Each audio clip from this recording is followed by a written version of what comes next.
Okay, so burnout is a feeling that you can have where you start to feel perhaps alienated from yourself, from work. It can be that things that you used to enjoy, you just don't anymore. Perhaps you feel numb. You might feel a word that we use in therapy a lot, or in in post-traumatic stress communities, you might hear the word dissociation. So you might feel like you're not in your own space, in your own body. You might feel detached from yourself, almost like you're watching your life from the outside in, and that can be really discomforting. There can also be a sense of just not enjoying being present in any of your day-to-day activities, not really wanting to talk to friends or family. So a lot of these things I'm describing also can have similarities with depression and other mental health issues. So I just want to say that I am not a mental health practitioner or therapist. So please know that I'm not trying to share anything that I can't diagnose anything here. But what I wanted to say is burnout can have lots of different symptoms that we might see. So from a physical point of view, you might have a headache. You might be struggling to sleep, perhaps sleeping too much. You might be feeling overwhelmed. You might be feeling a lack of focus and an inability to cope. So this can be also linked to stress as well. So we also know that you may start to withdraw. So you might see that in a business or in your studies or wherever you are spending your time, you might find that actually your performance starts to suffer.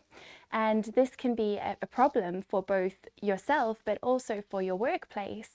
And one of the things that I found really interesting when I was looking at some of the research around burnout in preparation for today is that over 52% of the workforce is actually burnt out or feels burnout. Now that's up by 9% from a pre-pandemic survey. So that research was done by Indeed, and that was very recent. And I thought that was so interesting that it's up by 9%, but I actually think it's going to be even more than that, because what we have at the moment is we have an entire population of people, a global population of people that have been through something so difficult together for 2 years, not able to see family and friends. Many of us know someone who has passed away from COVID or other issues. So what we've seen is people collectively go through a global pandemic, wars, fuel crises, poverty, and watching, sometimes feeling helpless by watching what's going on in the world. And that can mean as well that we can start to become feeling not just burnt out because of physical exertion, because we've done so much or because we've worked so many hours, but actually emotionally burnt out by the news and the things we're viewing and the things that we're interacting with. And so burnout can be not just physical, but it can also be emotional. It can also be as a result of the emotional toil, of emotional labor that you're doing. And sometimes that can be something that you can do something about, like in your own family situation, and sometimes it's something you can't. So that was really interesting to me, looking over a few of those things. Now, what I wanted to quickly cover is the importance or the connection with burnout and stress and what the difference is. So stress is actually a very healthy thing for us. It can be very important for us. So in the past, if you look at Neanderthals, if you look at the evolution of human species, stress was important for us to know when to run from a predator, when to worry about our food circumstances, how much food we had, whether we needed to get enough food for the winter, when it was time to leave or flee a situation. So stress can be quite important to use as a catalyst for a short time. And so one of the things that we know is that, especially in a workforce, you cannot have prolonged stress for a very long time where people don't burn out. It's not sustainable. So that's one of the challenges that we sometimes see, is that people maybe, they maybe have the stress of a new job and a new promotion, and then things are going great because they've got this wonderful, new opportunity, but then they may start to become overwhelmed because it's difficult.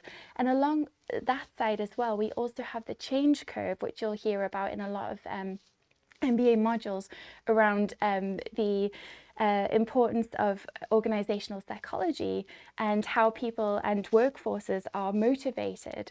So if you never do anything stressful, if you never work outside your comfort zone, you'll never experience stress, because stress is doing something different. So actually stress can be so helpful for us, but it can also be really dangerous if not managed.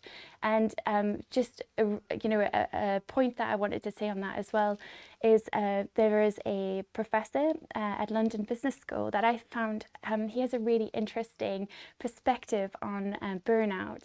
His name is Professor Richard Jolly, and he talks about burnout, and he says that it's actually an issue that we all need to take personal responsibility for, and this has completely shifted my perspective. So sometimes, and this might be in your personal life, or it could be in your work life, where we might say to ourselves, oh well, everything would be better if that colleague just didn't put the heating on, because you're really hot and I'm so frustrated. Or everything would be better if my boss just would say hello to me every day, or everything would be better if they just did this or they did that, or they just didn't bother me anymore, or they sent me less emails. And he has a really important point. He talks about the importance of not using the word they, and instead thinking about what we can do. So for instance, he suggests that actually if you place all of your own beliefs onto what other people can do, what they can fix, it would just be better if they did that, then what you're actually doing is you're giving your power away, and what you're doing is you're making your entire world reliant on somebody else to fix it. And so he talks about that becoming something called passive dependency. And so what he suggests instead is actually taking control where we can and having boundaries. Now, I really just found that perspective so interesting, because in my personal circumstances, boundaries are something that is really new to me. You know, I, as I mentioned, have ADHD, and one of the things with that is we get so excitable and passionate, and what I'm trying to do is learn to be more structured, and it's just something that's completely not natural to me. So hearing his perspective has been really powerful, because it's helped me to see that burnout isn't expected. You don't have to choose burnout. You don't have to choose the label of busy. You don't have to work all the hours in the world. He talks about being more outcome focused and more metrics focused, but less about the work effort. So what he's saying there is that if you have worked 60 hours a week, but you've produced one report, but somebody else has done 2 days and they've done the same report, it's about the report being done. Everyone has different ways of doing things, and sometimes we take different measures and ways to get there. So I just thought that was some insights that hopefully someone will connect with and maybe feel inspired by Professor Richard Jolly, as I did as well. I just thought that was such a unique view of things. I think often we can, especially with burnout, we can be very kind and caring, which is so important. Kindness is really important there. But actually taking responsibility for our own burnout and our own situation takes a bit of guts as well. So I just wanted to introduce the topic and share that with you, and hopefully if you're watching, please leave some comments, please say hi. I love to see who's here, and you may have your own stories about burnout that you want to share.